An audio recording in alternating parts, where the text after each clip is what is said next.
పూర్ణ నంది తెలుగు తేజం అవార్డ్స్ 2026 బంగారు నంది అవార్డు అందుకున్న మన రాపూరు నివాసి దుగ్గిరెడ్డి వెంకటరెడ్డి హైదరాబాద్లోని రవీంద్ర భారతి శిల్పకళా వేదికలోని శుక్రవారం నాడు జరిగిన Siraj dance and arts academy నిర్వహించిన పూర్ణ నంది తెలుగు తేజం అవార్డ్స్ 2026ను నెల్లూరు జిల్లా రాపూరు మండలం తెగచెర్ల పంచాయతీ రామకూరు గ్రామానికి చెందిన దుగ్గిరెడ్డి వెంకటరెడ్డి ఎన్నో ఉన్నత చదువులు చదువుకుని అమెరికా దేశంలో స్థిరపడి తనకు నటన మీద ఉన్న మక్కువతో 2022 సంవత్సరంలో గాలోడు అనే చిత్రంతో తన మొదటి సినిమాతో సినీ ప్రవేశ అరంగేట్రం చేసి ఎన్నో సినిమాల్లో ఎన్నో మంచి పాత్రలు చేసి తెలుగు సినీ ప్రేక్షకులను అలరించి తద్వారా సినీ నిర్మాతగా మొదలుపెట్టి ఎంతోమంది కొత్త సినీ నటులకు అవకాశాలు కల్పిస్తున్నారు.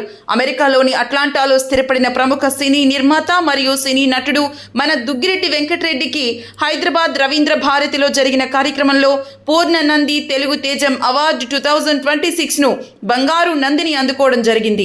ఈ కార్యక్రమానికి వెంకటగిరి నియోజకవర్గ వాలంటరీ విభాగ అధ్యక్షుడు దుగ్గిరెడ్డి నరసింహారెడ్డి పాల్గొని తన అన్న బిగ్ రెడ్డి వెంకటరెడ్డి శాలువాతో సత్కరించి తమ అన్నకి గౌరవమైన పూర్ణ నంది అవార్డు రావడం సంతోషకరంగా ఉందని తెలిపారు. ఆహ్వానించి శాలువాతో సన్మానించారు. ఈ కార్యక్రమంలో ఎంతో మంది సినీ ప్రముఖులు మరియు పారిశ్రామికవేత్తలు మరియు సినీ ప్రేక్షకులు పాల్గొన్నారు. This is my first award. I got a lot of awards, but Nandi is the first. Thank you so much.